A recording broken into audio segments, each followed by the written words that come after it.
સ્પીપાના paper સોલ્યુશનની અંદર આગળનો આપણો જે સબ્જેક્ટ જે છે એ છે પોલિટી, એટલે કે બંધારણ અને રાજ્ય વ્યવસ્થા. આની અંદર પબ્લિક એડમિનિસ્ટ્રેશન અને બીજું જે કંઈ પણ આવતું હશે રાજ્ય વ્યવસ્થા પણ આવી જશે. પહેલો પ્રશ્ન શું કહે છે? પહેલો પ્રશ્ન જો કે ઇકોનોમીનો છે. ઇકોનોમીનો એક બાકી રહી ગયો હતો તો એ જોઈ લેવી.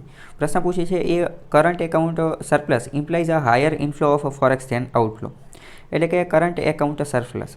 કરંટ એકાઉન્ટનો મતલબ પહેલાં તો થાય ચાલુ ખાતું. ચાલુ ખાતામાં જો સરપ્લસ એટલે કે વધારાના પૈસા હોય તો એનો મતલબ એમ કે ફોરેક્સ જે છે એનું ઇનફ્લો એ આવવામાં વધારે છે જ્યારે જાવકમાં ઓછું છે. એ વાત સાચી છે? તો એ વાત બિલકુલ સાચી છે. કરન્ટલી ઇન્ડિયા સફર્સ, અત્યારે તાજેતરમાં ભારત જે છે એ ઓવરઓલ ટ્રેડ એકાઉન્ટની વાત કરીએ, ઓવરઓલ ટ્રેડ એકાઉન્ટની વાત કરીએ તો આપણે ડેફિસિટ એટલે કે ખાધમાં ખોટમાં ચાલીએ છીએ. શું એ વાત સાચી છે? તો હા, એ વાત પણ સાચી છે. તો બંને વિધાન જે છે એ સાચા છે.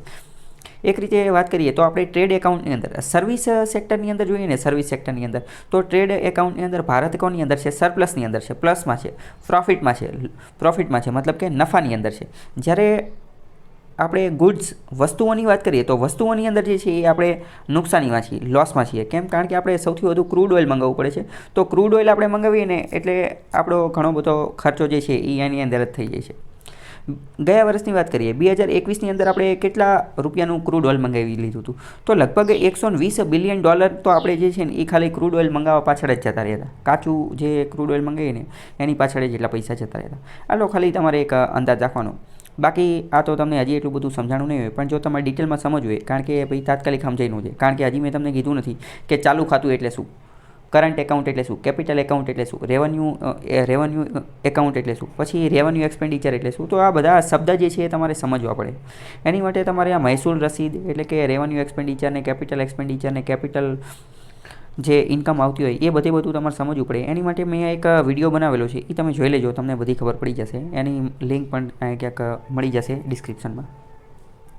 બીજો પ્રશ્ન એવું પૂછે છે કે રાજ્યસભાના જે MP જે છે એની ઇલેક્શન, એની ચૂંટણી હોય તો એની અંદર એક વ્યક્તિ હોય ઓથોરાઇઝ્ડ એજન્ટ. તો એની બાબતે આ એક પ્રશ્ન પૂછેલો છે. આપણે પ્રશ્ન જોઈએ પણ એની પહેલાં તમે સમજો. આ જે રાજ્યસભા જે છે, રાજ્યસભાની અંદર જે ચૂંટણી કરવાની હોય તો રાજ્યસભાના MP, રાજ્યસભાની અંદર જેની ચૂંટણી કરવાની હોય એને કહેવાય તો MP જ તે. તો એને મત કોણ આપે? પહેલો પ્રશ્ન એ થાય કે એને મત કોણ આપે?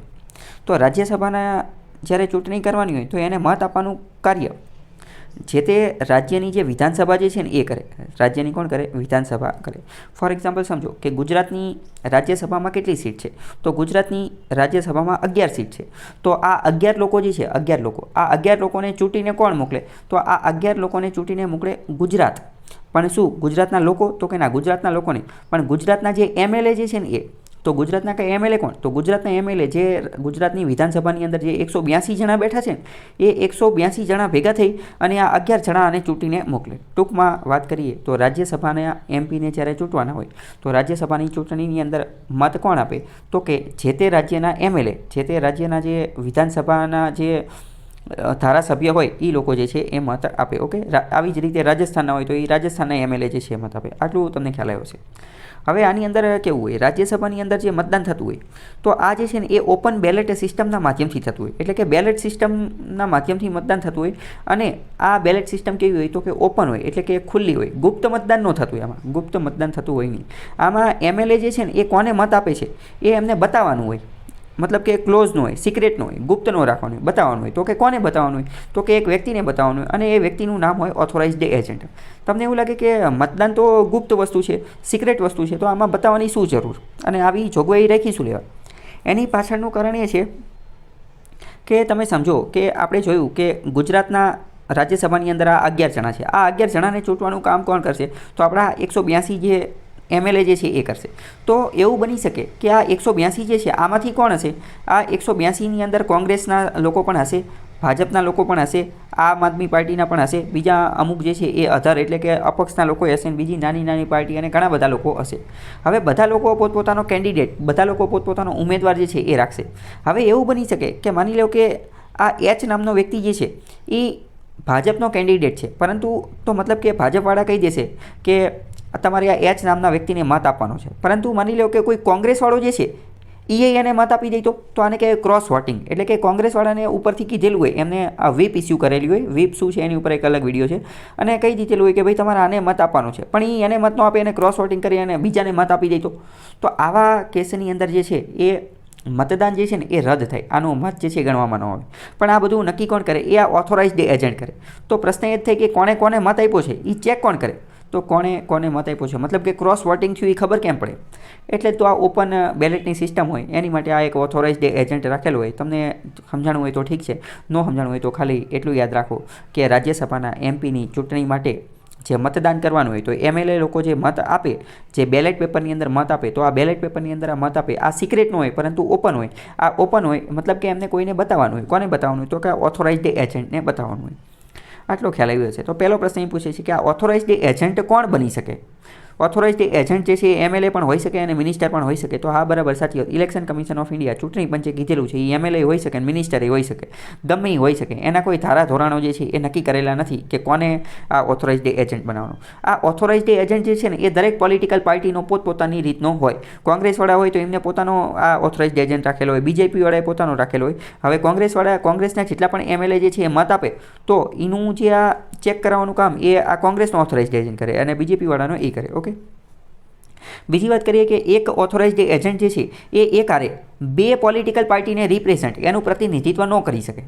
તો અહીંયા એમ કહે છે કે કેન રિપ્રેઝન્ટ એટલે કે પ્રતિનિધિત્વ કરી શકે. તો આ વાત ખોટી છે, કારણ કે તમે ખુદ વિચારો, કોઈ એક જ ઓથોરાઇઝડ એજન્ટ જે છે એ બીજેપીના મત ચેક કરે અને કોંગ્રેસના મત ચેક કરે, એવું બની શકે? તો એવું ન બની શકે. અને કદાચ જો એવું બને તો એ ઝોલ ન કરી નાખે, એ કંઈક સેટિંગ ન કરી નાખે. કારણ કે માની લો કે એ બે પાસેથી સેટિંગ કરી નાખે, બેને ખોટી માહિતી આપે તો. કારણ કે કયો એમએલએ કોને મત આપે છે એ તો ખાલી આ ઓથોરાઇઝડ એજન્ટને જ ખબર હોય, બીજા કોઈને તો ખબર હોવાની નથી. તો મતલબ કે સેટિંગ થવાની શક્યતા રહેલી છે. એના કારણે શું હોય, દરેક પોલિટિકલ પાર્ટી હોય ને એના ઓથોરાઇઝડ એજન્ટ અલગ અલગ વ્યક્તિ હોય. તો એક સાથે એક જ વ્યક્તિ રહી શકે નહીં, તો બીજું ખોટું છે. અહીંયા કેન કહે છે રહી શકે, તો બીજું ખોટું છે. ત્રીજું, દરેક પોલિટિકલ પાર્ટીના એમએલએ જે છે can appoint authorized agent to verify whom its member. અહીંયા એ જ વસ્તુ છે કે આ ઓથોરાઇઝડ એજન્ટ રાખેલું શા માટે હોય છે? તો એ પોલિટિકલ પાર્ટી એટલા માટે રાખેલું હોય છે કારણ કે એમના એમએલએ કોને મત આપે છે ને એ ચેક કરવા માટે. તો ત્રીજું વિધાન જે છે એ સાચું છે, પહેલું પણ સાચું છે, જ્યારે બીજું જે છે એ ખોટું છે. તો આન્સર જે છે 1 અને 3 થઈ જશે. અહીંયા જો આની માટેનું એક ફોર્મ એ 22A નામનું ફોર્મ જે છે એ પણ આવતું હોય છે. કોની માટે? આ પોલિટિકલ પાર્ટી જે છે એણે આ 22A ફોર્મ ભરવાનું હોય છે. કોની માટે? તો કે ઓથોરાઇઝડ એજન્ટ જે છે એની નિમણૂક કરવા માટે. માની લો કે કોંગ્રેસ, ભાજપ, આમ આદમી પાર્ટી, એમને પહેલાં 22A ફોર્મ ડાઉનલોડ કરવાનું અને એ ભરવાનું અને એમાં નામ લખી નાખવાનું કે અમે એ નામનો વ્યક્તિ જે છે ને એને અમે ઓથોરાઇઝડ એજન્ટ બનાવીએ છીએ. ફોર્મ ભરી અને મોકલવાનું ક્યાં? તો ઇલેક્શન કમિશન ઓફ ઇન્ડિયા, ભારતના ચૂંટણી પંચની અંદર. અહીંયા જો એ બધી વસ્તુ આપેલી છે કે હા, votes can be rejected in open ballot system. Open ballot સિસ્ટમમાં વોટ રિજેક્ટ કઈ રીતે થાય? તો જો આ ઓથોરાઇઝડ એજન્ટ જે છે એ વેરીફાઈ કરવામાં ફેલ થાય કે એવું કંઈ થાય તો. આ 2016ની અંદર આવી એક ઘટના ઘટી ગઈ હતી. રણદીપ સુરજવાલા નામનો એક વ્યક્તિ હતો, એનો વોટ જે છે એને રાજ્યસભામાં વોટ આપ્યો હતો, એનો વોટ જે છે એ રિજેક્ટ થઈ ગયો હતો કારણ કે he sold it to another MLA instead of parties authorised agent. અહીંયા જો બીજી પણ એક મહત્વની વસ્તુ, આજે લોકો જે છે આ એમએલએ જે મત આપે ને તો એમને ફરજિયાત આ વોટ, આ મત જેને આપે ને એ ઓથોરાઇઝડ એજન્ટને જ બતાવવાનો છે, બીજા કોઈને નથી બતાવવાનો. એની સિવાય જો તમે કોઈ બીજા કોઈ એમએલએને બતાવી દો ને તો પણ એ વોટ જે છે એ કેવો થઈ જાય? એ ફેલ થઈ જાય, એ વોટ જે છે એ રિજેક્ટ થઈ જાય. તો આવું પણ બીજી વાર એકાદી વાર વિધાનમાં પૂછી લે, બરાબર. પછી બીજું અહીંયા જો શું કહે છે કે can an authorized agent represent to political party simultaneous. તો એ ના પાડે છે કે બે પાર્ટીને એક હારે રહી શકે નહીં. અને જો અહીંયા શું કહે છે કેન એમએલએ અને મિનિસ્ટર બની શકે, તો કે એવી કોઈ રિસ્ટ્રિક્શન છે કંઈ છે નહીં. જેને જેટલાનું બનવું હોય એમએલએ હોઈ શકે અને મિનિસ્ટર હોઈ શકે, જેને બનવું એ બની શકે, એને કંઈ લેવા દેવા છે નહીં. અહીંયા એક બીજી વસ્તુ છે, માની લો કે કોઈ ઇન્ડિપેન્ડન્ટ એમએલએ છે, એટલે કે કોઈ અપક્ષની અંદર ચૂંટાયેલો વ્યક્તિ છે, એટલે કે નિષ્પક્ષ ઉમેદવાર છે, તો શું એણે તે આ ઓથોરાઇઝડ એજન્ટ જે છે એને આ બેલેટ પેપર બતાવવાની જરૂર પડે? તો કે ના, એને જ બતાવવાની જરૂર ન પડે.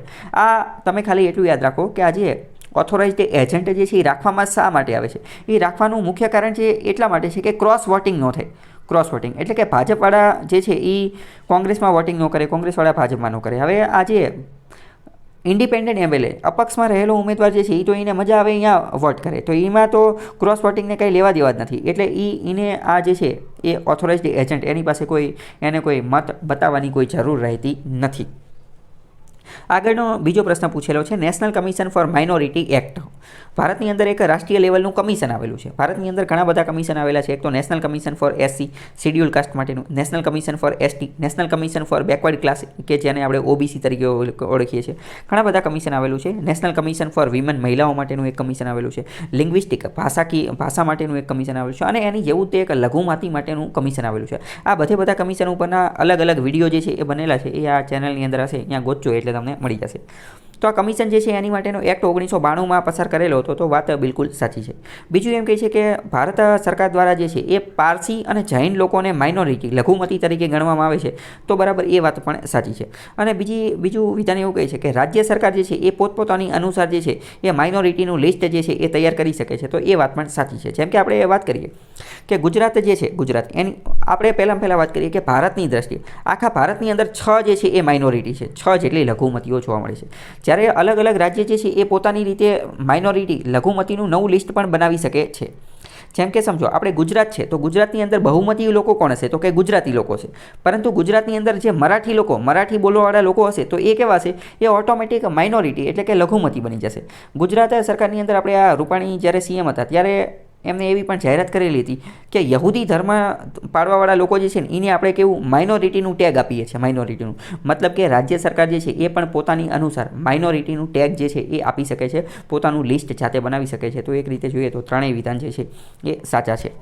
અહીંયા 2011ની વસ્તી પ્રમાણે ભારતની અંદર જોઈએ તો ભારતની વસ્તીની અંદર 19.3%, અરાઉન્ડ 20% લોકો જે છે એ માઇનોરિટી લઘુમતીથી બિલોંગ કરે છે. અને 6 લઘુમતી છે. કઈ તો કે આ મુસ્લિમ, પછી ક્રિશ્ચન એટલે કે ખ્રિસ્તી, પછી ત્રીજા નંબરની શીખ, પછી ચોથા નંબરની બુદ્ધ, પાંચમા નંબરની જૈન અને છઠ્ઠા નંબરની જે છે એ પારસી. બરાબર. અને આમાં સૌથી ઓછી જો કોઈની વસ્તી હોય ને તો એ પારસી લોકોની વસ્તી છે. એ માત્ર કેટલી છે, 0.006% છે. અને અત્યારે એ આ એક પણ ચિંતાનો વિષય છે કે પારસી લોકોની વસ્તી જે છે ને એ ખૂબ જ ઘટી રહી છે, અત્યંત તીવ્ર રીતે ઘટી રહી છે. એની પાછળનું એક કારણ એ પણ છે કે આ પારસી લોકો જે છે ને એ ક્લોઝડ કમ્યુનિટી છે. ક્લોઝડ એટલે કે અત્યંત બંધ કમ્યુનિટી છે. આ પારસી લોકોને એવું કે એ લોકો પારસીની અંદર જ લગ્ન કરી શકે, અને જો એ બારે લગ્ન કરે ને તો એ પારસીમાંથી નીકળી જાય, એવી સિસ્ટમ એમને રાખેલી છે. એટલે એમની વસ્તી જે છે એ ઘટી રહી છે. મુંબઈ અને ગુજરાત જે છે, મહારાષ્ટ્ર અને ગુજરાત એની અંદર તે આમની વસ્તી જે છે એનું કોન્સન્ટ્રેશન વધારે રહેલું છે.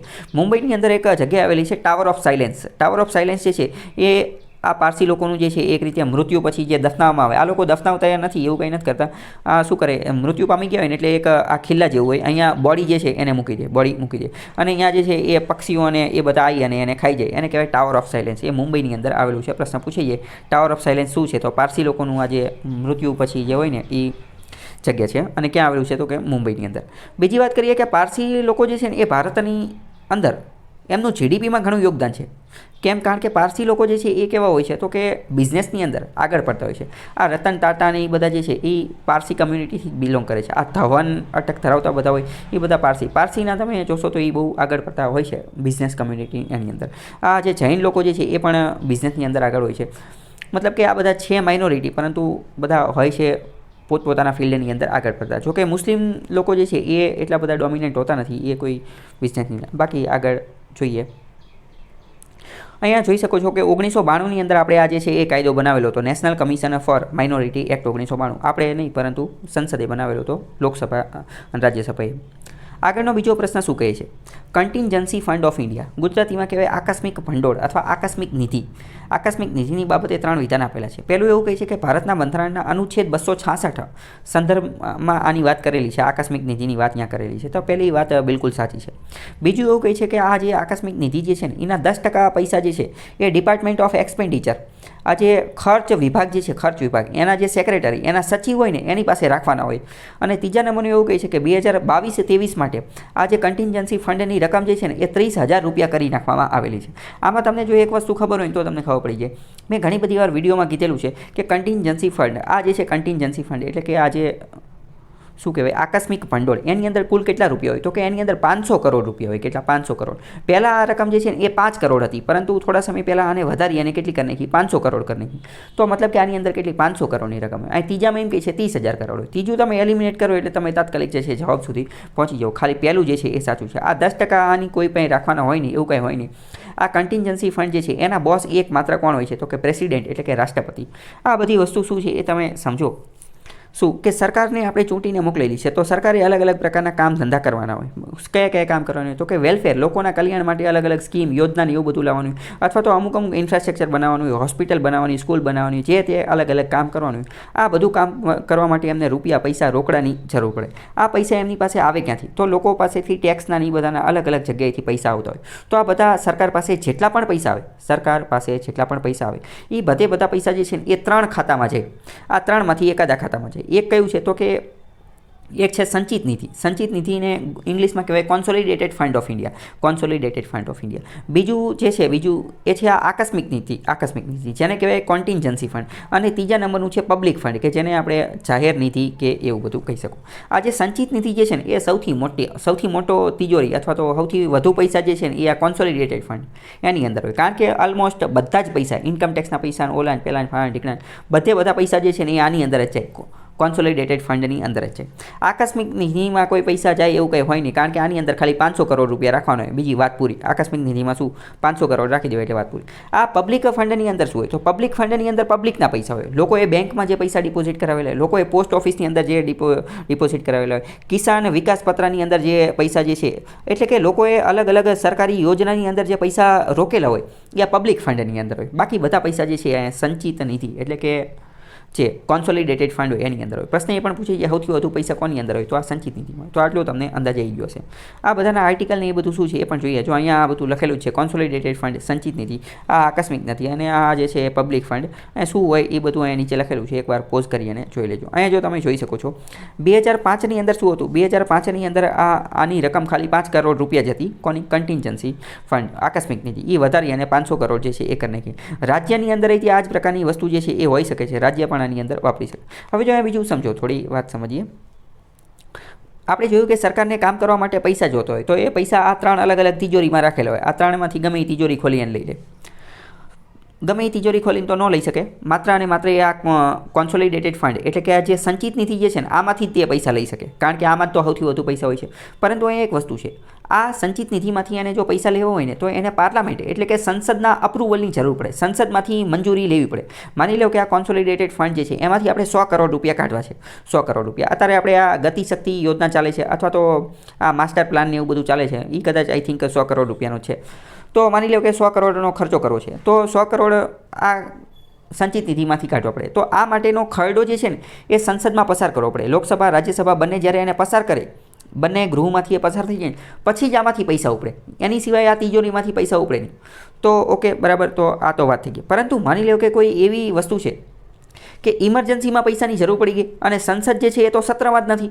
તમને ખ્યાલ હશે કે સંસદના તો ખાલી 3 જ સત્ર છે, વિન્ટર, મોન્સૂન અને બજેટ, 3 જ તે. પરંતુ આ વચ્ચેની કોઈ જગ્યાએ પરિસ્થિતિ એવી આવી ગઈ કે પૈસાની જરૂર પડી ગઈ, જેમ કે કોવિડ ચાલુ હતું ત્યારે અર્જન્ટમાં કંઈ ખર્ચો કરવાની જરૂર પડી ગઈ. માની લો કે પૂર કેવું આવી ગયું, ધરતીકંપ આવી ગયું, તાત્કાલિક સરકારને પૈસાની જરૂર પડે, તો પૈસા ક્યાંથી લાવો? તો એ આ કન્ટિન્જન્સી ફંડમાંથી લઈ લે. આ કન્ટિન્જન્સી ફંડમાંથી પૈસા જે છે એ કોના વિવેક અધિકારના આધારે ઉપડી શકે? તો આમાં કાંઈ જરૂર ન પડે. આમાં ખાલી રાષ્ટ્રપતિ જે છે એ કહી દે કે હારું હાલો ઉપાડ લો એટલે ઉપડી જાય. અને રાષ્ટ્રપતિ તો તમને ખ્યાલ જ હશે, એ તો શોભાના ગાંઠિયા સમાન છે. રાષ્ટ્રપતિનો કોઈ પાવર હોતો નથી. રાષ્ટ્રપતિને ઉપરથી પીએમ, પ્રાઇમ મિનિસ્ટર, વડાપ્રધાન અને COM, કાઉન્સિલ ઓફ મિનિસ્ટર, મંત્રીમંડળ કહી દે એટલે એ તો હા પાડી દે, બરાબર. બાકી એનો કંઈ એટલો બધો પાવર હોતો નથી. તો ટૂંકમાં કન્ટિન્જન્સી ફંડ એ તો ઇમરજન્સીમાં વાપરવા માટે. બાકી મૂળ જે મેઇન રોકડા પૈસા સૌથી વધુ હોય એ આની અંદર હોય.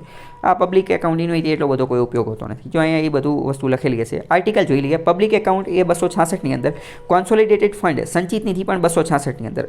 આ સંચિત નિધિ અને આ પબ્લિક એકાઉન્ટ એ બે 266માં, અને કન્ટિન્જન્સી ફંડ જે 500 કરોડ રૂપિયા હોય છે એ 267ની અંદર હોય છે. આગળ બીજો એક ક્વેશ્ચન પૂછેલો છે CAT, સેન્ટ્રલ એડમિનિસ્ટ્રેટિવ ટ્રિબ્યુનલ, એની બાબતનો પ્રશ્ન પૂછેલો છે. અને ખાસ વસ્તુ તમારે જોવાની એક્ઝામની અંદર ઇનકરેક્ટ પૂછેલું છે, ખોટું પૂછેલું છે. અમુક વાર તો લોકો પછી આમાં સાચા ગોતીને એના આધારે ટીક કરે, પછી જવાબ ખોટો પડી જાય. પહેલાં સમજો કે ટ્રિબ્યુનલનો મતલબ શું? ટ્રિબ્યુનલ એટલે કે એક સ્પેશિયલ પ્રકારની કોર્ટ. પ્રશ્ન થાય કે સ્પેશિયલ કોર્ટ બનાવે શું લેવા?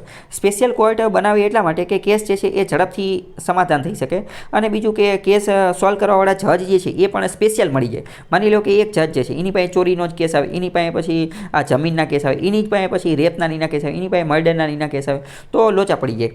પણ એની કરતાં શું કર્યું, અલગ અલગ ડિપાર્ટમેન્ટ જે છે એ પાડી દીધા કે ભાઈ આ જજ જે છે એને આ જ કેસ સાંભળવાના. અને અમુક સ્પેશિયલ કોર્ટ બનાવી દીધી. કેવી સ્પેશિયલ કોર્ટ કે માની લો કે દસ્તાવેજને લગતો કેસ છે, અથવા માની લો કે નોકરીને લગતો કેસ છે, અને અથવા માની લો કે ભરતી પ્રક્રિયાને લગતો કેસ છે, તો એની માટે જે સ્પેશિયલ માની લો કે પર્યાવરણને લગતો કેસ છે, તો એની માટે બનાવી દીધું environment tribunal, national green tribunal, બરાબર. તો આવા ટ્રિબ્યુનલ જે છે એ બનાવતા હોય એને કહેવાય સેન્ટ.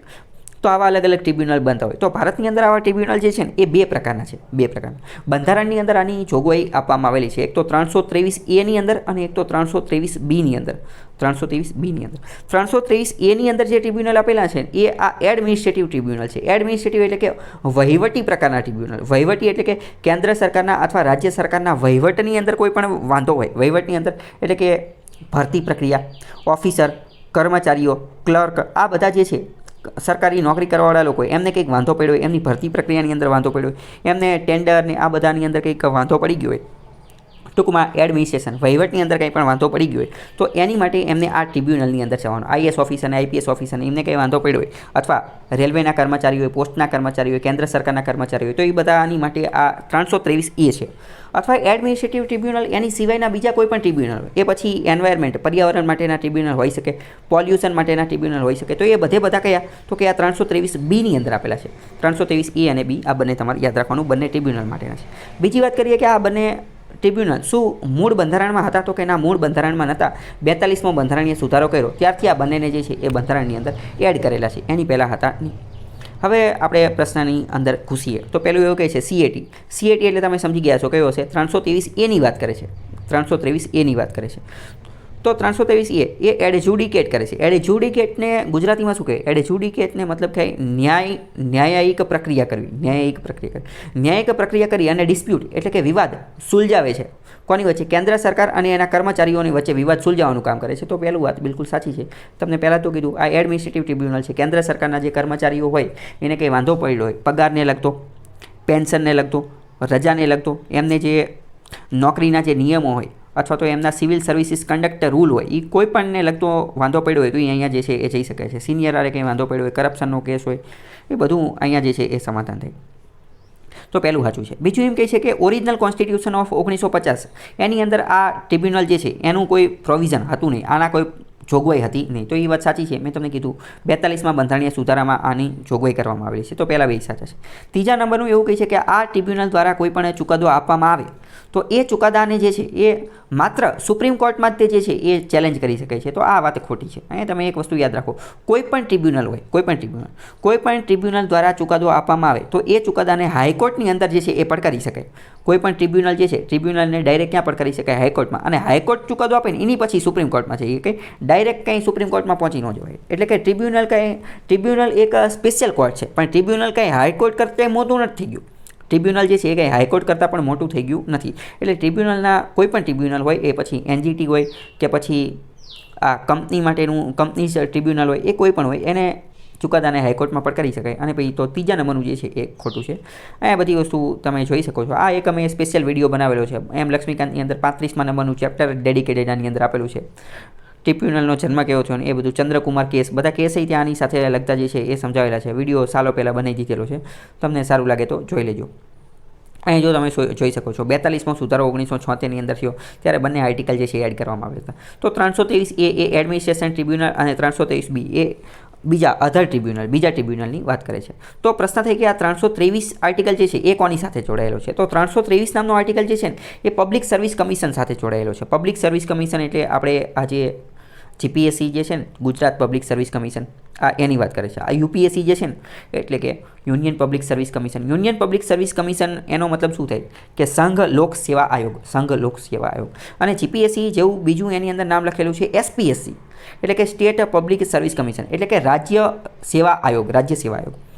તો એમને જે છે ને એ દર વર્ષે એક એન્યુઅલ રિપોર્ટ રજૂ કરવાનો હોય. આ રિપોર્ટ કોને આપવાનો હોય? તો કે UPSC વાળા હોય ને એમને આ રિપોર્ટ રાષ્ટ્રપતિને આપવાનો હોય, અને આ જે GPSC વાળા હોય ને એમને આ રિપોર્ટ રાજ્યપાલ ગવર્નરને આપવાનો હોય. તો રિપોર્ટ આપવાનું જે છે એ કામ એમને કરવાનું હોય. એ વાત 323ની અંદર છે.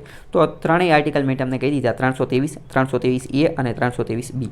ક્યારે બન્યા, કેવી રીતે બન્યા, એ બધું મેં તમને કહી દીધું. બાકી નીચે તમારે જોવું હોય તો આ ક્લોઝ 2માં શું આપેલું છે એ પણ તમે જોઈ લેજો. આગળનો પ્રશ્ન જીએસટી ઉપર પૂછેલો છે, જીએસટી કાઉન્સિલ ઉપર પૂછેલો છે. Goods and services tax council, GST council. GST council જે છે એ જીએસટી બાબતે નિર્ણય લેવો હોય, જીએસટીની બાબતે કોઈ પણ નિર્ણય લેવો હોય, જીએસટીની બાબતે કેવો નિર્ણય હોય? માની લો કે કોઈ પહેલાં સમજો, જીએસટીની અંદર ટોટલ કેટલા ટેક્સ છે? તો એક તો 0%, પછી એક તો 5%, પછી એક તો 12%, પછી એક તો 18% અને પછી એક તો 28%. આની સિવાય બીજા કોઈ ટેક્સ સ્લેબ નથી. માની લો કે કોઈ વસ્તુ 5%ની અંદર છે અને એને 28%માં નાખવાની છે, એ નક્કી કોણ કરે? એ નક્કી કરે જીએસટી કાઉન્સિલ. માની લો કે કોઈ 0%ની અંદર છે, એને 18%માં નાખવી છે, એ નક્કી કોણ કરે? GST council. તમને પ્રશ્ન થાય અત્યારે દૂધમાં ને દહીંમાં ને બધામાં જે અમૂલના આ બધા મતલબ કે બ્રાન્ડના જે બ્રાન્ડેડ લોટમાં ને બધામાં જે જીએસટી નાખ્યું, તો એ નાખ્યું કોણે? તો આ જીએસટી કાઉન્સિલે આ બધું કાર્ય કરેલું છે. જીએસટી કાઉન્સિલ એ બંધારણીય સંસ્થા છે. તો હા, બિલકુલ સાચું છે. સાલોવાર મેં તમને કહી દીધું છે કે જીએસટી કાઉન્સિલ એ 279A 279A નામના અનુચ્છેદની અંદર એની વાત જે છે એ કરવામાં આવેલી છે. બીજો પ્રશ્ન તો પહેલું તો સાચું થઈ ગયું. બીજું એમ કહે છે કે જીએસટી કાઉન્સિલ જે છે એ બને કઈ રીતે? તો જીએસટી કાઉન્સિલની અંદર પહેલાં તો કોણ કોણ હોય એ હું તમને થોડી વાત કરી દઉં. જીએસટી કાઉન્સિલની અંદર બધા જ રાજ્ય જે છે એના ફાઇનાન્સ મિનિસ્ટર, નાણાં મંત્રાલય જે છે એ એના સભ્યો હોય અને આ સાથે જ જે કેન્દ્ર જે છે, કેન્દ્ર એના જે નાણામંત્રી જે છે, કેન્દ્રના નાણામંત્રી એટલે કે ફાઇનાન્સ મિનિસ્ટર, એ પણ એના સભ્યો હોય. અને આ ઉપરાંત કેન્દ્રના જે નાણાં સચિવ, ફાઇનાન્સ સેક્રેટરી જે છે એ પણ આના જે છે એ સભ્યો હોય. તો આવી રીતે ઘણા બધા લોકો જે છે આના સભ્ય હોય છે. બીજી વાત કરીએ કે આ જે જીએસટી કાઉન્સિલ જે છે તો આની અંદર વોટિંગ કઈ રીતે લેવામાં આવે? મેં તમને કીધું કે આ જીએસટીનો રેટ નક્કી કરવાનો, જીએસટી બાબતે કોઈ પણ નિર્ણય લેવાનો હોય તો એની સર્વોચ્ચ સંસ્થા જીએસટી કાઉન્સિલ છે. તો નિર્ણય લેવાય કઈ રીતે? તો કે વોટિંગના માધ્યમથી. તો વોટિંગ કઈ રીતે થાય? તો આમાં એમ કહે છે કે કેન્દ્ર સરકારનો વોટિંગ માટેનો જે શેર વેઇટેજ જે છે એ કેટલો છે? 2/3 છે, એટલે કે 3/2. અને રાજ્ય સરકારનો જે છે એ એમ કહે છે કે કયો છે? તો કે 1/3, 3/1 છે. આ બંને વિધાન જે છે એ ખોટા છે. કેમ? કારણ કે આમાં એવું નક્કી કરવામાં આવ્યું છે કે રાજ્યનો શેર જે છે ને એ વધારે રાખવામાં આવશે. રાજ્યનો શેર જે છે એ કેવો રહેશે? રાજ્યનો શેર 2/3 એટલે કે 3/2 રહેશે. જ્યારે કેન્દ્રનો શેર જે છે એ 1/3 રહેશે, એટલે કે 3/1 રહેશે. આ 3/1 આને કેવી રીતે વંચાય, 3/2 કેવી રીતે વંચાય, એને શું લેવા દેવા, એ બધું જો તમારે સમજવું હોય તો ગણિતના લેક્ચર જે છે એ જોઈ લેજો. ગણિતના લેક્ચર પણ આ ચેનલની અંદર બનાવેલા છે, એ જોઈ લેજો એટલે તમને ખ્યાલ આવી જાય કે ગણિત કેમ. બરાબર, ફરીથી સમજો. કેન્દ્રનો શેર જે છે એ વધારે છે. કેમ? 3/2 એટલે કે 2/3 જેટલો છે. અને રાજ્યનો શેર વધારે છે, રાજ્યનો શેર જે છે વધારે છે, આ સ્ટેટનો છે. જ્યારે સેન્ટ્રલ કેન્દ્રનો ઓછો છે, કેટલો છે? 1/3, 3/1. તો આ બંને ઇન્ટરચેન્જ કરેલા છે. અહીંયા બધું લખેલું છે, તમે પોઝ કરીને જોઈ લો. આગળનો પ્રશ્ન શું કહે છે? એન્ટી ડિફેક્શન લો, એડીએલ ઉપરનો પ્રશ્ન પૂછેલો છે. ADL is one of the favourite topic of every examination body. દરેકનો જે છે એ ફેવરિટ ટોપિક હોય છે પરીક્ષા લેવાવાળાનો. એડીએલ એટલે કે એન્ટી ડિફેક્શન લો, પક્ષાંતર વિરોધી કાયદો, પક્ષાંતર વિરોધી કાયદો. એની બાબતે પહેલું વિધાન એવું કહે છે કે આની અંતર્ગત જો કોઈ પણ નોમિનેટેડ લેજિસ્લેચર હોય, એટલે કે નિમણૂક કરેલો વ્યક્તિ હોય અથવા નામાંકિત કરેલો વ્યક્તિ, આપણે આ 12 સભ્યોને નિમણૂક કરવામાં આવે છે રાષ્ટ્રપતિ દ્વારા, કલા અને સાહિત્ય અને એ બધાની અંદર જે યોગદાન આપેલું હોય એ બધાને રાજ્યસભામાં. તો એ જે નોમિનેટેડ કરેલા લોકો જે છે એ 6 મહિનાની અંદર કોઈ પણ પોલિટિકલ પાર્ટી જે છે એ જોઈન કરી શકે છે. તો વાત બિલકુલ સાચી છે, 6 મહિનાની અંદર એ જોઈન કરી શકે છે. જો 6 મહિના પછી જો એ જોઈન કરે ને તો એની ઉપર આ કાયદો જે છે એ લાગુ પડી જાય છે. તો મતલબ કે એમનું સભ્યપદ રદ થઈ જાય છે. બીજું એમ કહે છે કે આ એડીએલ, આ કાયદા અંતર્ગત જે છે એ પ્રિસાઇડિંગ ઓફિસરે કેટલા સમયની અંદર આ ડિફેક્શનના કેસની અંદર સમાધાન કરી નાખવાનું અથવા એનો નિર્ણય લઈ લેવાનો એ નક્કી કરેલું છે. એનો જે ટાઈમ ફ્રેમ જે છે, એનો સમયગાળો જે છે એ આપેલો છે. તો એ વાત બિલકુલ ખોટી છે અને આના કારણે તો વારંવાર વિવાદ થતો હોય છે. કારણ કે આ એન્ટી ડિફેક્શન લોનો મતલબ શું થાય? એન્ટી ડિફેક્શન લો એવું કહેવા માંગે છે કે કોઈ વ્યક્તિ જે છે ને, માની લો કે કોઈ વ્યક્તિ બીજેપી જે છે એમાંથી કોંગ્રેસમાં જતો રહ્યો, જો કે ઊંધું રાખીએ કારણ કે બધા કોંગ્રેસમાંથી જાય છે. માની લો કે કોઈ વ્યક્તિ કોંગ્રેસમાંથી બીજેપીમાં જતો રહ્યો, કોંગ્રેસમાંથી બીજેપીમાં, તો હવે એનું સભ્યપદ જે છે ને એ રદ થઈ જાય. એ હવે સભ્ય જ ન રહે, હવે એ જે છે એમપી અથવા એમએલએ જ ન રહે. કેમ? કારણ કે આ એન્ટી ડિફેક્શન લો એવું કહે છે. પરંતુ એ સભ્ય રહેશે કે નહીં રહે એ નક્કી કોણ કરશે? એ નક્કી કરશે સ્પીકર અથવા તો ચેરમેન. સ્પીકર લોકસભાના કેસમાં હોય તો સ્પીકર એટલે કે અધ્યક્ષ, અને રાજ્યસભાના કેસમાં ચેરમેન એટલે કે સભાપતિ એ નક્કી કરશે. પરંતુ એ નક્કી કેટલા ટાઈમમાં કરશે એનો સમય ક્યાંય આ કાયદામાં લખેલો નથી. એટલે ઘણી બધી વાર આ સ્પીકર પાસે કે ચેરમેન પાસે આ અરજી આવેલી હોય તો સાલોના સાલો વીતી જાય પણ આ નક્કી કરતા નથી. સુપ્રીમ કોર્ટે અને હાઈકોર્ટે ઘણી બધી વાર ફટકાર લગાવી કે ભાઈ સમયસર આનો નિર્ણય લેવો તો સારી વાત છે, પણ તોય ત્યાં લોકો ગણકારતા નથી. કિહોતો હોલોહાન નામનો કેસ જે છે એ પણ આની સાથે જોડાયેલો છે, તો એને પણ તમે થોડો ધ્યાને રાખજો. તો બીજું ખોટું છે, પહેલું સાચું છે. બાકી આ અત્યંત મહત્ત્વનો ટોપિક છે. આ ADL એન્ટી ડિફેક્શન લો ઉપર મેં એક અલગ જ પ્લેલિસ્ટ બનાવેલું છે, એની ઉપર ઘણા બધા વિડીયો મેં બનાવેલો છે. વીપ એટલે શું એ પણ એમાં બનાવેલું છે, અને આ 76મા નંબરનું ચેપ્ટર લક્ષ્મીકાંતની બુકની અંદર ડેડિકેટેડ એની ઉપર આપેલું છે. ઘણા બધા વિડીયો મેં મૂકેલા છે. સૌથી પહેલો વ્યક્તિ કે જે એન્ટી ડિફેક્શનનો કાયદો જેની ઉપર લાગુ પડ્યો હતો એ વ્યક્તિ કોણ હતો? તો કે લાલડુ હોમા નામનો વ્યક્તિ હતો ને, એની ઉપર આ લાગુ પડ્યો હતો. તો આ પ્રશ્ન પણ એકવાર પૂછાઈ ગયો છે, બીજી વાર પૂછાઈએ. બાકી આ પ્લેલિસ્ટ આખું જોઈ લેજો, ઘણો તમને ફાયદો થશે. વીપ એટલે શું? વીપ ઉપર ઘણી બધી વાર પ્રશ્ન જે છે પૂછાતા હોય છે.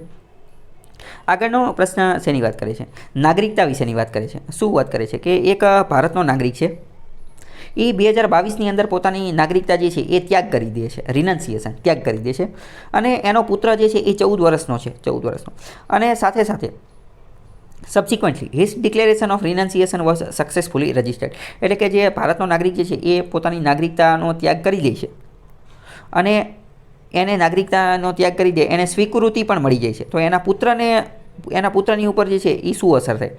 એના પુત્ર જે છે એને કયા ફંડામેન્ટલ રાઇટ મળે? અહીંયા પહેલાં તો તમે સમજો કે એના પુત્ર જે છે એની નાગરિકતા પણ જતી જ રહે. એટલે કે એનો પુત્ર જે છે એ ભારતનો નાગરિક રહે નહીં. તમને એવું લાગે કે એવું તો કઈ રીતે? તો કે એવું તો બંધારણમાં લખેલું છે, અથવા તો એવું તે આ સિટીઝનશીપ એક્ટ જે છે એની અંદર લખેલું છે. તમે હરખું જોઈ લેજો, અથવા નાગરિકતા ઉપરનો એક વિડીયો જે છે એ જોઈ લેજો, એટલે તમને ખબર પડે. તો આ એના પુત્રની નાગરિકતા જે છે જતી રહે. પરંતુ સમજો જેવો તે એનો પુત્ર જો 18 વર્ષનો થઈ જાય ને, 18 વર્ષનો, તો પછી એને ઓપ્શન આપવામાં આવે કે ભાઈ તમારે ભારતની નાગરિકતા જોઈ છે કે નથી જોતી? તમારે ભારતની નાગરિકતા જોઈ છે કે નથી જોતી? પણ અત્યારે તો એ 14 વર્ષનો જ છે, અને હજી 18 વર્ષનો થાય ને એ બધી વાત અલગ છે. આ તો હું તમને ખાલી પ્રેક્ટિકલ સમજણ માટે કહું છું કે હવે અત્યારે એના પિતા જે છે એને તો ભારતની નાગરિકતાનો ત્યાગ કરી દીધો, તો એનો 14 વર્ષનો પુત્ર જે છે એની ભારતની નાગરિકતા જે છે એ પણ જતી રહે, એ પછી ભારતનો નાગરિક રહે નહીં. પરંતુ જો એનો પુત્ર જેવો 4 વર્ષ પછી 18 વર્ષનો થાય ને, તો પછી એને ઓપ્શન આપવામાં આવે કે ભાઈ તમારે ભારતનો નાગરિક રહેવું છે કે નથી રહેવું. પછી તો એની ઉપર છે કે એ નક્કી કરી લે, કારણ કે પછી તો એ સમજણો થઈ જાય. એટલે તો મતલબ કે અત્યારે હવે આ એના પિતાની જતી રહી, તો આની એ જતી રહે છે. તો હવે આના આધારે હવે તમારે ખાલી એટલું નક્કી કરવાનું કે આમાંથી કયો એવો અધિકાર છે કે જે વિદેશીઓને પણ મળે, કારણ કે હવે તો 2 વિદેશી થઈ ગયા, 2ની નાગરિકતા જતી રહી. તો આમાંથી તમારે ખાલી એ નક્કી કરવાનું છે કે વિદેશીને મળવાવાળો અધિકાર કયો છે. પહેલું અહીંયા તમે ધ્યાનપૂર્વક જોશો તો એવું કહે છે right to freedom of speech and expression, બોલવાનો અધિકાર અને અભિવ્યક્તિનો અધિકાર. તો એ વિદેશીને મળતો નથી. બીજું, equal opportunity in the matter of public employment, એટલે કે જાહેર સેવા, નોકરીની અંદર સમાનતા. તો નોકરીની અંદર સમાનતા એ કંઈ વિદેશીઓને મળતી નથી. એટલે આ ત્રીજું ચોથું તો નથી જ મળતું. તો ત્રીજું ચોથું તો અહીંયા તો આ ડાયરેક્ટ જ નીકળી જાય છે, બરાબર. અને હવે આમાંય લોચા છે. અહીંયા ઓપ્શન એમાંય ઓનલી 1 and 2 આપ્યું છે, અને આ સીમાંય 1 and 2 આપ્યું છે, બેમાં એ જ આપેલું છે, બરાબર. તો આનો આન્સર જે છે આ બી, એ અથવા સી આની અંદરથી આવશે, બરાબર. આ કોન્સેપ્ટ જે સમજવાનો તો એ મેં તમને સમજાવી દીધો. મેઇન આની અંદર જે તમારે સમજવાનું છે એ આ ક્વેશ્ચન પણ એ જ ચેક કરવા માંગે છે કે તમે એ સમજી શકો છો કે નહીં, કે એના પિતાની નાગરિકતા જતી રહે તો એના પુત્રની પણ જતી રહે. ઓકે. બાકી અત્યંત મહત્ત્વની વસ્તુ નાગરિકત્વ એટલે કે સિટીઝનશીપ, એની બાબતના બંધારણની અંદર ભાગ 2ની અંદર આપેલું છે. ભાગ 2ની અંદર અનુચ્છેદ આર્ટિકલ 5થી લઈને તો 11 સુધીમાં આપેલું છે. સિટીઝનશીપ એક્ટ અત્યાર સુધીમાં કેટલી બધી વાર બનાવેલો છે, 1950ની અંદર ને 52ની અંદર ને હમણાં 2019માં બનાવી દીધો. તો એની માટેના અલગ અલગ વિડીયો બનાવેલા છે, એ તમે જોઈ લેજો, ઘણો તમને ફાયદો થશે. આગળનો બીજો એક આર્ટિકલ આ ક્વેશ્ચન જોઈએ તો પ્રશ્ન એમ પૂછે છે કે ભારતની અંદર કોર્ટની અંદર કઈ એવી રીટ છે કે જે પ્રાઇવેટ વ્યક્તિની વિરુદ્ધ પણ લાગુ પાડી શકાય છે, પ્રાઇવેટ વ્યક્તિની વિરુદ્ધમાં પણ ઇસ્યુ કરી શકાય એવી રીટ કઈ છે? તો એવી એક જ રીટ છે હેબિયસ કોર્પસ. Habeas corpus. તો આનો આન્સર ઓનલી 1 આવશે. આ મેન્ડેમસ ને પ્રોહિબિશન એ કંઈ પ્રાઇવેટની વિરુદ્ધમાં લાગુ પડી શકાય નહીં. કેવી રીતે શું એ બધું જાણવું હોય તો આ 26મા નંબરનો લેક્ચર જે છે બંધારણનો એ તમે જોઈ લેજો, જેમાં રીટના પ્રકારો આપેલા છે. રીટ ટોટલ કેટલી છે? તો એક તો હેબિયસ કોર્પસ, પછી મેન્ડેમસ, પછી પ્રોહિબિશન, પછી સર્ટિઓરરી, પછી આજે કોવરન્ટો. ઘણી બધી 5 પ્રકારની રીટ છે. શું છે, કેવી રીતે છે, એ આ 26મા નંબરનો લેક્ચર જોઈ લેજો, એને લિંક મળી જશે. આગળનો પ્રશ્ન શું કહે છે કે સિન્સ ઇન્ડિપેન્ડન્સ, કે ભારત સ્વતંત્ર થયું એની પછી ઘણા બધા કાયદા બનાવેલા છે સરકાર દ્વારા. તો આમાંના અમુક કાયદા એવા છે કે જે DPSP એટલે કે રાજ્ય નીતિના માર્ગદર્શક સિદ્ધાંતો એના અમલીકરણ કરવા માટે બનાવેલા છે. તો નીચેનામાંથી કયો કાયદો એવો છે કે જે એ DPSPના અમલ માટે બનાવેલો છે, અને DPSP જે છે એના કયા અનુચ્છેદના આધારે બનાવેલા છે? તો પહેલું એવું કહે છે કે wild life protection act. Wild life એટલે કે વન્યજીવ, પ્રોટેક્શન એટલે કે સંરક્ષણ, એની માટેનો કાયદો 1972, અને ફોરેસ્ટ કન્ઝર્વેશન એક્ટ, જંગલનું જે સંવર્ધન માટેનો કાયદો 1980. એ જે છે એ આર્ટિકલ 46 અનુચ્છેદ 46ને ધ્યાનમાં રાખી અને બનાવેલું છે. તો વાત બિલકુલ ખોટી છે. કેમ? કારણ કે આર્ટિકલ 48 અનુચ્છેદ 48, આર્ટિકલ 48A જંગલ માટેનો કાયદો જે છે એ 48A છે, અને આ જે વાઇલ્ડ લાઇફ માટેનો કાયદો જે છે એ આર્ટિકલ 48 છે. અને બીજું એક છે આર્ટિકલ 51A, આ તો મૂળભૂત ફરજોને ધ્યાનમાં રાખી અને બનાવેલો છે, તો 46ને કંઈ લેવા દેવા નથી, તો પહેલું ખોટું છે. બીજું એમ કહે છે મેટર્નિટી બેનિફિટ એક્ટ 2016, એ અનુચ્છેદ 42ને, તો એ વાત સાચી છે. અનુચ્છેદ 42ની અંદર મહિલાઓ જ્યારે પ્રેગ્નન્ટ હોય તો એ સમયે એમને સહાય આપવાની, બેનિફિટ આપવાની વાત કરેલી છે, તો બીજું સાચું છે. 73મો બંધારણીય સુધારો જે આપણે કરેલો તો એ અનુચ્છેદ 44 માટે કરેલો છે, તો એ વાત ખોટી છે. અનુચ્છેદ 44ની અંદર કોમન સિવિલ કોડની વાત કરેલી છે, એટલે કે સમાન સિવિલ સંહિતા, એટલે કે દીવાની કાયદા આખા ભારતની અંદર, આખા રાજ્યની અંદર સમાન હોવો જોઈએ, પરંતુ આ નક્કી કોણ કરશે? આ રાજ્ય કરશે. અત્યારે આ કોમન સિવિલ કોડ માત્ર અને માત્ર ગોવામાં છે, બીજે ક્યાંય છે નહીં, બીજે લાવવાની બધી વાતો ચાલે છે, તો 44માં એની વાત છે. તો 73મો બંધારણીય સુધારો કંઈ એનો નથી. 73મો બંધારણીય સુધારો જે છે એ તો પંચાયતી રાજને લગતો છે, પંચાયતને લગતો છે, અને એટલે કે ગ્રામ પંચાયતને, તાલુકા પંચાયતને, જિલ્લા પંચાયત હોવું જોઈએ. તો પંચાયતની વાત તો અનુચ્છેદ 40ની અંદર કરેલી છે, આર્ટિકલ 40. અહીંયા જો અનુચ્છેદ 40 હોત તો સાચું પડે. તો ત્રીજું પણ ખોટું છે. આન્સર માત્ર જે છે ઓનલી 2 છે. અહીંયા બધું જે છે લખેલું છે, સારું લાગે તો તમે વાંચી લેજો, અહીંયા સબૂત આપેલું છે. આગળનો પ્રશ્ન જોઈએ કે આપણે આ આમુખની અંદર, અહીંયા ચલો એક વાત કરીએ. કોઈ તમને પ્રશ્ન પૂછે કે આમુખમાં અત્યાર સુધીમાં કેટલી વાર સુધારો થયેલો છે, તો આમુખમાં અત્યાર સુધીમાં ખાલી એક જ વાર સુધારો થયેલો છે, માત્ર અને માત્ર એક વાર. આમુખમાં જે એકવાર સુધારો થયો તો એ શું સુધારો થયો? એકવાર સુધારો થયો એ સુધારો એ થયો તો ખાલી 3 શબ્દ નવા ઉમેર્યા હતા. એ 3 શબ્દ કયા હતા એ તમને ખબર હોવી જોઈએ. 3 શબ્દ હતા સોશિયલિસ્ટ, સેક્યુલર અને આ ઇન્ટિગ્રિટી. સોશિયલિસ્ટ, સેક્યુલર અને ઇન્ટિગ્રિટી. સોશિયલિસ્ટ એટલે સમાજવાદ, સેક્યુલર એટલે કે બિનસાંપ્રદાયિકતા, અને ઇન્ટિગ્રિટી એટલે કે અખંડિતતા. આ 3 શબ્દ ઉમેરેલા હતા. આ જ્યારે ઇમરજન્સી લાગેલી હતી એ સમય દરમિયાન 42માં બંધારણીય સુધારામાં ઉમેરેલા હતા. આગળનો પ્રશ્ન શું પૂછેલો છે? લો કમિશન ઓફ ઇન્ડિયા, ભારતનું જે કાયદા પંચ અથવા કાયદા આયોગ, એની બાબતે 3 વિધાન આપેલા છે. પહેલું એમ કહે છે કે it is a statutory body, એ એક વૈધાનિક સંસ્થા છે, કાયદા દ્વારા બનાવવામાં આવેલી સંસ્થા છે, એ બિલકુલ સાચી વાત છે. બીજું એવું કહે છે કે એ ઈસ્ટ ઇન્ડિયા કંપની દ્વારા બનાવવામાં આવેલી હતી. હા, તો એ વાત સાચી છે, ઈસ્ટ ઇન્ડિયા કંપનીએ બનાવી હતી. અને ગવર્મેન્ટ ઓફ ઇન્ડિયા એક્ટ 1919 દ્વારા બનાવી, તો એ વાત ખોટી છે. ઈસ્ટ ઇન્ડિયા કંપનીએ બનાવી હતી એ વાત સાચી, પણ 1919ના કાયદા દ્વારા બનાવેલી ન હતી. એ તો 1919ના કેટલાય સમય પહેલાં બની ગઈ હતી, તો બીજું ખોટું છે. કેમ? કારણ કે ક્યારે બની ગઈ હતી અહીંયા તમે શું સમજો. 1834માં બની ગઈ હતી. 1834ની અંદર જ બની ગઈ હતી. અને પ્રથમ એના એક્ઝિક્યુટિવ એ MC સેતલવાડ હતા. ઘણી બધી વાર આ પ્રશ્ન પૂછે છે કે પ્રથમ કાયદા પંચના અધ્યક્ષ કોણ હતા? MC સેતલવાડ જે છે હતા, તો એના સાલો પહેલાં બની ગઈ હતી. બીજો પ્રશ્ન એસ્ટિમેટ કમિટી. એસ્ટિમેટ કમિટીને ગુજરાતીમાં કહેવાય અંદાજ સમિતિ. અંદાજ સમિતિ બાબતે જે છે એ વિધાન કહેવાના છે. ખાસ વસ્તુ યાદ રાખવાની છે, ઇનકરેક્ટ, ખોટા વિધાન કહેવાના છે, ખોટા વિધાન. પહેલું એવું કહે છે કે આ minister can be elected as a member of committee, એટલે કે કોઈ મિનિસ્ટર એટલે કે કોઈ મંત્રી જે છે એ આ કમિટીનો સભ્ય બની શકે છે. વાત બિલકુલ ખોટી છે, કારણ કે મંત્રી ન બની શકે, ખાલી MP હોય નહીં જ બની શકે. મંત્રી આની અંદર ચાલે નહીં. મંત્રી એટલે શું? તો કે નાણાં મંત્રીને, સંરક્ષણ મંત્રીને, કૃષિ મંત્રીને, અલગ અલગ મંત્રાલય, જેના પાસે મંત્રાલય હોય એને મંત્રી કહેવાય. મંત્રીના પણ અલગ અલગ પ્રકાર હોય, એના વિડીયો અલગ અલગ બનાવેલા છે, એ જોઈ લેજો. આગળ વાત કરીએ, આ કમિટીની અંદર 15 સભ્યો લોકસભામાંથી અને 7 રાજ્યસભામાંથી હોય. એ વાત પણ બિલકુલ ખોટી છે. કેમ? કારણ કે બધા સભ્ય લોકસભાના જ હોય, રાજ્યસભાના 0 સભ્યો હોય. રાજ્યસભાના કેટલા? 0 સભ્યો. તો બીજી વાત પણ જે છે એ ખોટી છે. પહેલી એ ખોટી છે. ત્રીજી વાત કરીએ કે આ chairman of committee is appointed by the speaker of the upper house of the parliament. હવે અહીંયા તમે સમજો ને, આ પેપર કાઢવાવાળાની બહુ મોટી મિસ્ટેક થઈ ગઈ છે. અહીંયા બહુ મોટી ભૂલ છે. એક રીતે હવે શું શબ્દ વાપરો અહીં સમજો તમે. શું કહે છે કે સમિતિના અધ્યક્ષની નિમણૂક સંસદના ઉપલા ગૃહના સ્પીકર દ્વારા કરવામાં આવે છે. પહેલાં તો સંસદનું ઉપલું ગૃહ હોય ને, સંસદનું ઉપલું ગૃહ એને રાજ્યસભા કહેવાય. અને ઉપલું ગૃહ હોય ને એમાં સ્પીકર હોય જ નહીં. ઉપલું ગૃહ હોય ને એમાં સ્પીકર ન હોય, એમાં ચેરમેન હોય. ઉપલું ગૃહ હોય એને રાજ્યસભા કહેવાય, અને રાજ્યસભાની અંદર ચેરમેન હોય, અને ચેરમેનને ગુજરાતીમાં સભાપતિ કહેવાય. સ્પીકર એટલે અધ્યક્ષ, એ જે છે ને એ નીચલા ગૃહમાં હોય. નીચલું ગૃહ એટલે કયું? તો કે લોકસભાની અંદર. તમને એવું લાગે કે બે હરખું જ છે ને, બેમાં શું ફેર? બેમાં ઘણો ફેર છે. જો બે હરખું જ હોય તો બેના નામ અલગ અલગ લેવા રાખ્યા હોય. બંધારણ બનાવવાવાળા તમારા કરતાં વધારે ઇન્ટેલિજન્ટ હતા. એમને ખબર ન પડતી હોય કે બેમાં ચેરમેન જ કેવી, અથવા બેમાં સ્પીકર જ કેવી, બેમાં અધ્યક્ષ જ કેવી, અથવા બેમાં સભાપતિ જ કેવી. એને બે અલગ અલગ રાખ્યું તો કંઈક તો અલગ હશે જ ને. શું અલગ છે એની માટેના અલગ અલગ વિડીયો બનાવેલા છે, એ જોઈ લેજો. અત્યારે એક શબ્દમાં સમજવું હોય તો એટલું સમજો. બંનેના પાવર્સ એટલે કે સત્તાની દ્રષ્ટિએ ઘણો બધો ફેર છે. સત્તાની દ્રષ્ટિએ એટલે તો અલગ અલગ નામ રાખેલા છે, બરાબર. તો ત્રીજું ભાઈ આમાં તો statement itself is wrong. Statement ખુદમાં જ ખોટું છે, તો ત્રીજું પણ ખોટું આવશે, બરાબર. તો ત્રણેય જે છે એ ખોટા છે. આગળ 78 નંબરની વાત કરીએ કે નીચે 6th શેડ્યુલ, 6ઠ્ઠી અનુસૂચિ જે છે ભારતીય બંધારણની અંદર. ભારતીય બંધારણ જ્યારે 1950માં લાગુ થયું ત્યારે ટોટલ 8 અનુસૂચિ હતી. પછી આગળ જતાં નવી અનુસૂચિ એડ કરતા ગયા, અને અત્યારે ભારતના બંધારણની અંદર ટોટલ 12 અનુસૂચિ છે. 12 અનુસૂચિના નામ તમને ખબર હોવા જોઈએ, એની અંદર શું છે એ બધી વસ્તુ જે છે એ તમને ખબર હોવી જોઈએ. એની માટેનો અલગ વિડીયો બનાવેલો છે. પ્રશ્ન એ પૂછેલો છે કે 6ઠ્ઠી અનુસૂચિ જે છે એ કોના માટે છે? તો 6ઠ્ઠી અનુસૂચિ જે છે એ શિડ્યુલ એરિયા માટે છે, અથવા ઓટોનોમસ ડિસ્ટ્રિક્ટ માટે છે, અથવા તો ઓટોનોમસ એરિયા છે. ઓટોનોમસ એરિયા જે છે ને એની માટે છે. શિડ્યુલ એરિયા એટલે શું, ઓટોનોમસ ડિસ્ટ્રિક્ટ એટલે શું, ઓટોનોમસ એરિયા એટલે શું, એ બધા માટે અલગ અલગ વિડીયો બનાવેલા છે, એ બધા જોઈ લેજો.